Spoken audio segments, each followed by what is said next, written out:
喂，咁多位大佬好，我 Wakis 啊，歡迎嚟到全面戰爭戰場3。是咁的，細佬 Wakis 用嘅蜥蜴人喺天梯征服戰嘅地圖生化設對上咗一位基斯利夫玩家。征服戰有別於一般嘅陸戰，遊戲嘅目的係佔領地圖上3個特定勝利地點，每佔領一個勝利地點就可以喺每秒鐘得到1張勝利票。首先贏得1500張勝利票嘅玩家為之勝利。另一個同陸戰唔同嘅地方就係軍隊會分為2部分，一半為主力軍隊，另一半為增援軍隊。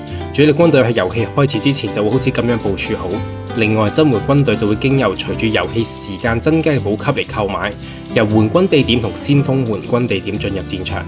呢種打法令戰略上嘅考量就會同陸戰有好大嘅分別。生化池呢張地圖嘅勝利點主要集中喺地圖嘅一側，其中2個勝利點喺呢個水道形成一條直線嘅通道。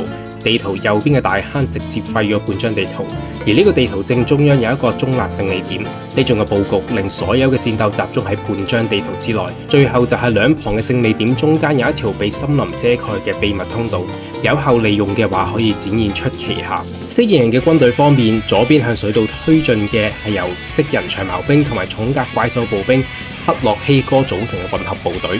作戰能力非常之高之外，同時有破甲反步兵、怪獸步兵支援。右邊部隊由蜥蜴人領軍嘅傳奇領主馬茨達曼迪帶領，近戰能力一般，但同時擁有高等系、天空系同埋光明系嘅魔法，係一位強大嘅支援型領主。另外有2隊嘅長矛兵支援保護兩翼。最後中間有2隊平價嘅輕步兵零式大隊標槍推進。基斯列夫方面係由傳奇領主毛姆歐斯坦克雅領軍，可以發射魔法炮彈，又同時可以使用魔法嘅戰車領主。另外有騎住戰熊嘅英雄單位大導師，可以為附近嘅友軍單位補血嘅支援角色。步兵方面係5隊嘅重裝黑薩勇士，重型裝甲配有手槍嘅近戰步兵。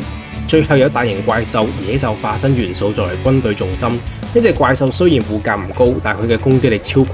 另外仲有特別固有技能群鴉盛宴化身，對範圍裏邊嘅敵軍造成持續傷害。既然地圖同埋軍隊都介紹完畢啦，咁我哋就開始呢場戰鬥啦。征服戰嘅頭2分鐘會將勝利地點鎖起嚟，冇辦法佔領，所以雙方都會先佔據有利嘅位置，同時利用呢個機動軍隊作出呢個騷擾。基斯利夫率先召出援軍係可以利用弓箭嘅黑薩勇士同埋黑薩勇士長矛進入呢個戰場，向住中間勝利點推進，準備喺中場形成一個前排重裝火槍同埋後排攻擊嘅雙重輸出組合。領主毛姆繞過中場，準備對佢嘅步兵發出魔法炮擊同埋掉出魔法彈技能紅靈，但係有經驗嘅玩家面對咁嘅距離嘅炮擊係可以預判落地嘅位置從而採出閃避。呢2粒魔法彈係我行軍嘅時候向呢隊步兵發出嘅，所以只需要停下腳步就係成功迴避。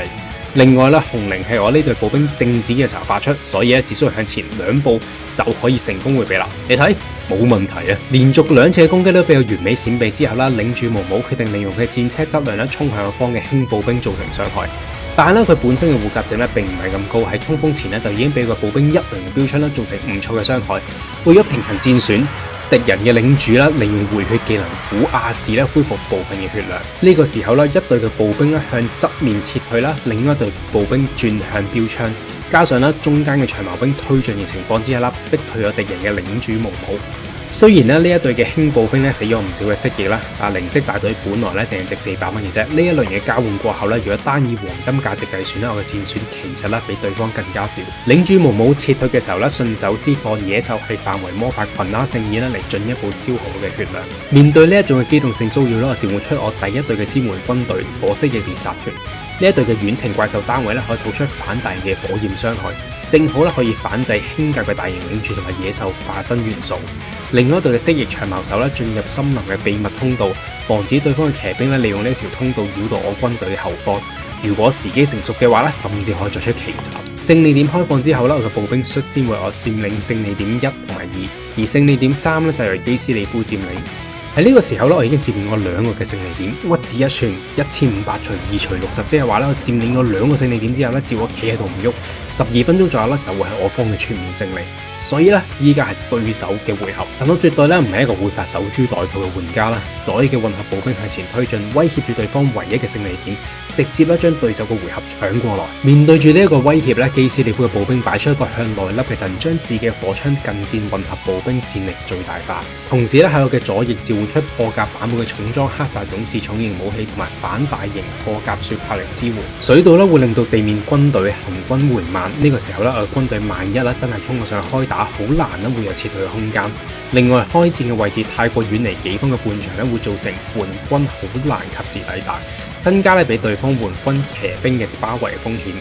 與其強行咁推進，我將個步兵停留喺勝利點裏邊守住，增加對方嘅心理壓力，或者可以簡單啲嚟講就我熬底做得好，我嘅回合結束。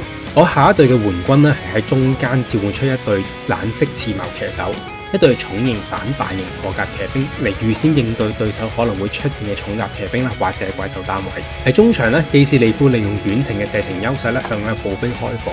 雖然我所有嘅步兵都有盾牌可以抵擋最少35%嘅遠程傷害但係企喺度俾對方長期射擊都唔係辦法。後退又會失去中間勝利點，所以我嘅領主使出呢個主動技能毀滅群整去攻擊對方嘅工兵。呢一招嘅技能會喺施放嘅地點向內隨經嘅方向發出3道直線型嘅傷害。一招嘅技能直接殺咗呢隊兵嘅1/3嘅人，同時嚇破咗佢哋膽，令到呢一隊嘅兵嘅士氣直接進入呢個動搖狀態。呢個時候觸發咗呢個基斯利夫單位嘅固有技能我族之血，令到呢隊兵有30秒嘅時間士氣永不潰散。所以基斯利夫嘅特性就係內打，即使你用魔法或者包圍嘅打擊佢嘅士氣佢都可以最少為你爭取30秒嘅時間。雖然呢一隊嘅工兵都係仍然喺度射擊，但係最少我減低咗佢1/3嘅傷害輸出。左翼冇機會進攻所以你先退翻自己嘅勝利點。同時個火蜥蜴已經去到前線開始向領主毛姆射擊。基斯利夫召喚出飛翼槍騎作為呢個機動性支援。飛翼槍騎係一隊以波蘭翼騎兵作為原型嘅重型衝鋒騎兵，有強大嘅衝鋒加成，但如果失去機動力就會變成大型嘅靶子啦。而我召喚出破甲步兵紅冠零色嘅精英單位，索提哥的大軍進入戰場，作呢個步兵破甲支援。輕甲步兵零色大隊標槍喺火槍同埋弓箭雙重射擊之下率先潰逃。領主毛姆第二次掉出呢個魔法彈技能紅靈消耗我嘅長矛兵。經過呢一波嘅消耗中間嘅勝利點已經被基斯利夫佔領，而我本身擁有嘅勝利票優勢亦都已經消失咗啦。所以依家輪到我方回合去反攻爭取勝利啦。喺失去呢個步兵肉盾情況之下我嘅火蜥蜴獵殺團向後邊退邊射擊。最初召喚出嘅冷色刺矛騎手已經喺建築物旁邊等待機會。另外再召喚多一隊冷色刺矛騎手結集軍隊準備反擊。呢個時候對手甚至認為自己已經成功取得呢個勝利點1，將自己嘅騎兵同埋英雄由中間位置移向我嘅左翼，準備對我發動攻勢。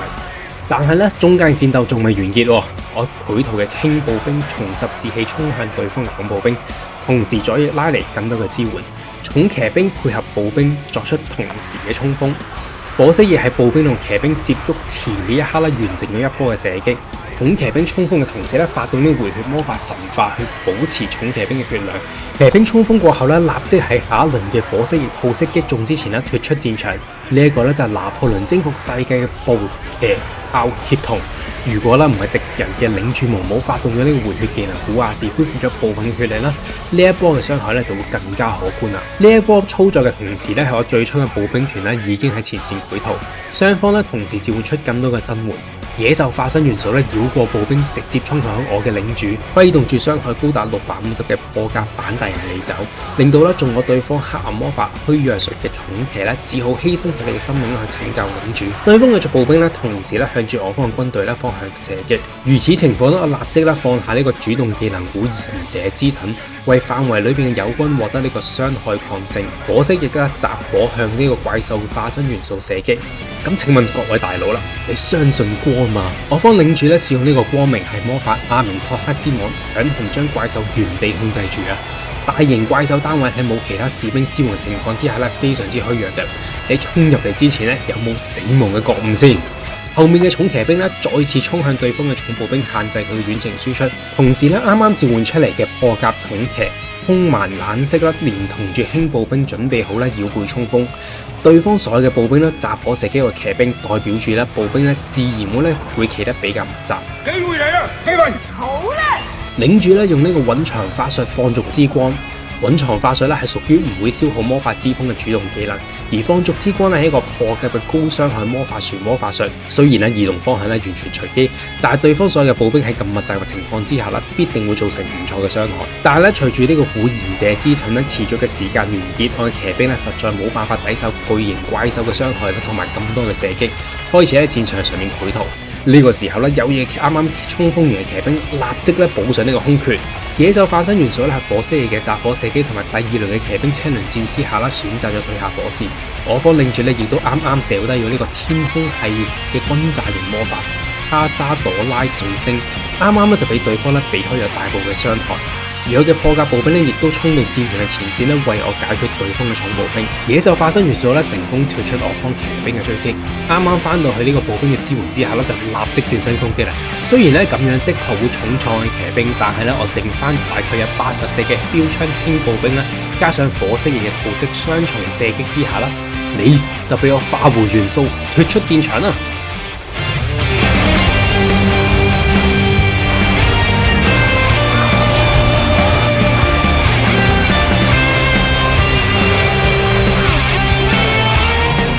呢個時候咧，個怪獸步兵已經喺左翼趕嚟支援。混戰當中咧，領主蒙武趁住基斯利夫嘅士兵嘅永不潰散特性咧，向咗嘅破甲精英步兵掉咗一個紅靈，造成巨大嘅傷害。同時整個戰場咧不斷咧放下呢個騰鴉聖意嚟消耗士兵嘅血量。呢個時候咧，對手嘅怪獸步兵臨終之物嘅精英單位莫德海姆惡狼咧嚟到支援嘅步兵。呢一隊咧係一個強大嘅破格反步兵怪獸步兵，同時咧擁有呢個特殊接觸技能啦，受黑暗之血污染，令到咧被佢攻擊嘅單位咧冇辦法回血，就咁樣直接取消咗啱啱使出嘅回血魔法神化，完美克制咗嘅魔法。但係咧臨終之物咧並冇呢個重裝護甲，而本身咧應該喺呢度支援嘅步兵咧已經剩翻殘兵敗將，所以咧你一隊嘅臨終之物咧就只會好似陽光下嘅露水一樣，有佢火蜥蜴熾熱嘅好色蒸發。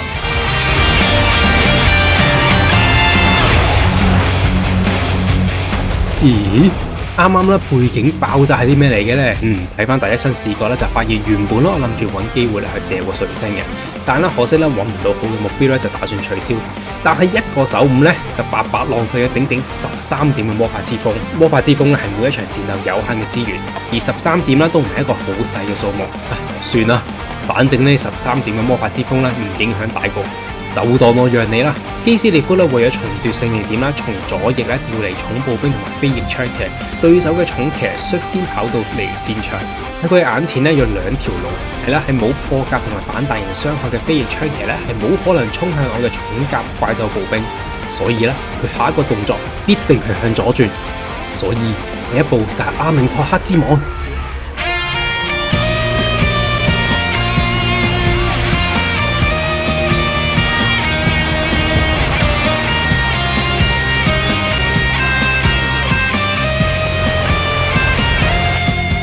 失去機動力嘅飛翼槍騎咧，就只不過係大型戰靶。而家就係火蜥蜴獵殺嘅時刻啦，就連怪獸步兵咧都從後而上加入戰團。地上面咧出現迷之影子啊，同歷史系嘅全面戰爭遊戲唔同咧。全面戰爭戰錘咧係有呢個空軍嘅，而空軍可以無視地形作出超越騎兵嘅移動方式、空風同埋攻擊角度。呢一隊咧係召嚟嘅增援撕裂翼龍騎走嘅精英單位具體龍獵人啦。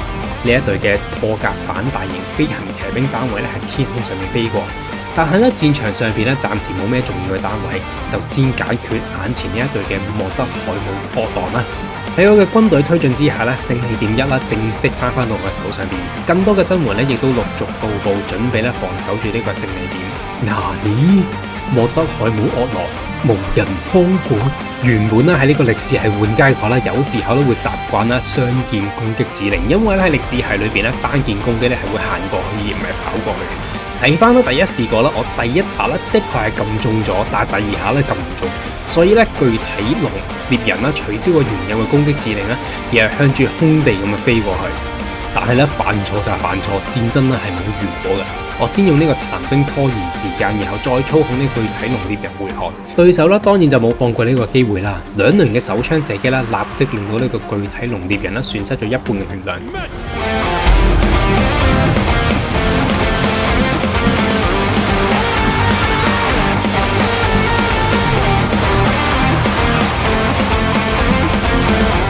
騎兵急忙衝向對方嘅重步兵，嘗試阻止佢哋射擊。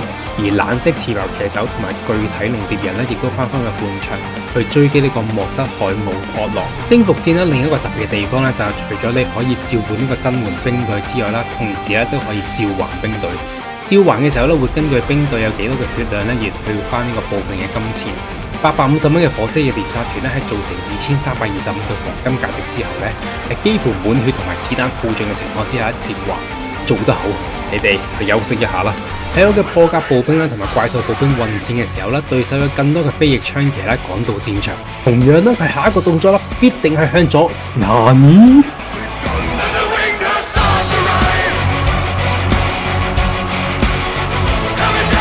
果然衝動係魔鬼啊！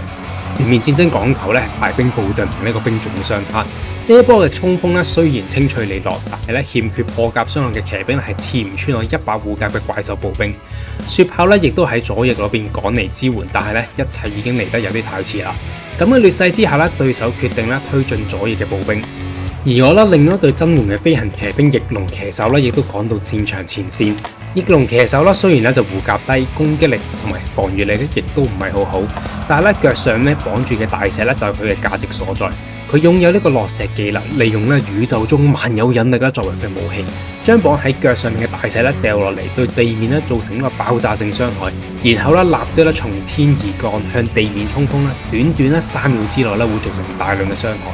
面對住左翼嘅步兵推進，我喺左翼同時召喚出2隊嘅翼龍騎手，對方喺右翼召喚咗呢個輕騎兵黑薩苦行僧。英雄大導師喺欠缺支援嘅情況之下，俾我嘅破甲反地形騎兵圍殺。而啱啱衝鋒嘅翼龍騎手係拖完時間之後亦都已經開始潰逃啦。飛翼槍騎喺兩邊戰鬥來回衝鋒，將呢個傷害最大化。而我就重新喺中間第2次召喚曾經退下火線嘅火蜥蜴獵殺團進場。喺地圖嘅中間領主毛姆用呢個回血技能嘗試去穩定戰局，而對手趕嚟嘅輕騎兵喺衝鋒前嘅一刻猶豫，就俾我喺前後包抄，短短幾秒就已經破咗士氣，發動嘅技能裏邊進入咗30秒永不潰散嘅狀態。但係基斯利本嘅騎兵，你鎖得到士氣，鎖唔鎖到血呢？我直接將你蒸發殺死就可以無視你嘅士氣特性。與此同時對手召喚出更多嘅援軍。左翼嘅空軍已經快速趕到前線，水道會令到地面軍隊行軍緩慢，而空軍可以無視地形作出超越騎兵嘅移動方式，利用呢個空軍特性無視水道造成你嘅緩速，對齊瞄準落石衝鋒，一氣呵成。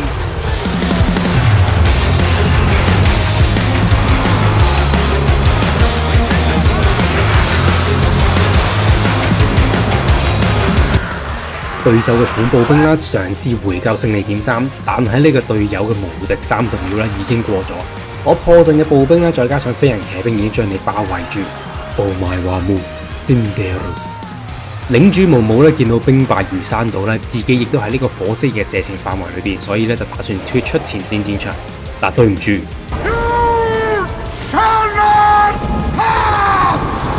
兩旁嘅勝利點中間有一條被森林遮蓋嘅秘密通道，有後利用嘅話可以展現出旗下。另外一隊嘅蜥蜴長矛手進入森林嘅秘密通道，如果時機成熟嘅話甚至可以作出奇襲。長矛兵斷絕咗領主毛姆嘅退路，令到火蜥蜴有更多嘅射擊機會，進一步消耗領主毛姆嘅血量。經過呢幾波嘅會戰，戰場嘅局勢已經向我方傾斜至呢個唔會被輕易扳回嘅地步，而結果就只有一個，就係我方全面勝利。但係即使面對必敗嘅局面，對手依然未退場。好，我承認你一個可敬嘅對手，就我滿懷敬意咁見證你最後尊嚴一擊嘅掙扎啦。咩話？你嘅尊嚴一擊竟然係怪獸化身元素嘅捨命攻擊嚟殺我方嘅領主？但係呢隻1800蚊嘅怪獸喺我對上一次擊殺，佢只能夠做出648蚊嘅價值傷害，太失望啦！呢種嘅攻擊對於相信光嘅我係完全冇威脅。阿明托，NANI？我冇晒魔法之風。魔法之風係每一場戰鬥有限嘅資源，而13點都唔係一個好細嘅數目。算啦，反正呢13點嘅魔法之風唔影響大局，就當我讓你啦。估唔到魔道用時方恨少啊！即使呢個咁極端嘅關頭我仲有一張嘅手牌係準備好噶，咁就係逃走嘅時候啦，附近殘留嘅怪獸步兵同埋飛行騎兵咧，全部咧都用嚟拯救領主。怪獸咧一巴巴咁刮過嚟，哇，好痛好痛好痛！再嚟一發元素空機炮，哇，要死啦要死啦要死啦！火蜥蜴咧同埋前嚟支援嘅輕步兵咧嚟個集火射擊，而殘留嘅殘兵好快咧就喺怪獸面前士氣不繼嚟相繼潰逃。對面嘅領主咧再掉一個回血技能，但係咧我方支援嘅長矛兵咧已經趕到，後場咧再召喚更多嘅騎兵增援。領主咧暫時脫出危機，你睇未驚過嗱？領主毛毛啦，剩翻一絲血啦，都選擇嚟追擊我嘅領主。即使明知自己會死咧，但都不惜犧牲一切咧嚟殺我嘅領主。呢個就係你真正嘅尊嚴一擊咩？另外，方興戰嘅位置太過遠離己方嘅半場咧，會造成援軍好難及時抵達，增加咧俾對方援軍騎兵嘅包圍風險。但係咧越過半場嘅你咧，已經俾我趕嚟支援嘅騎兵包圍。隨住野獸化身元素同埋領主蒙武俾我雙雙擊殺，支援型嘅領主馬茲達曼迪咧以耗盡魔法之風技能同埋得翻165血嘅姿態啦退下戰場。估唔到啦，咁嘅劣勢咧，你都可以揾到機會幾乎將嘅領主殺死。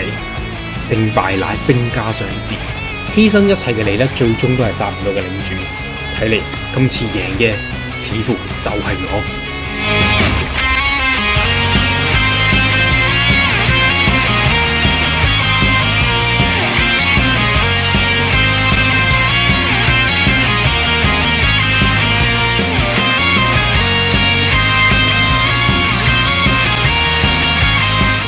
今日嘅實戰咧就到此為止啦。中意嘅話你記得啦，唔好忘記啦，俾個 like 同埋留個言。如果咧想進一步支持小弟嘅話咧，可以考慮加入成為會員。成為會員之後咧，有專屬嘅第一身視覺影片同埋額外嘅內容可以觀看。最後祝咁多大佬武運昌隆啦！再見。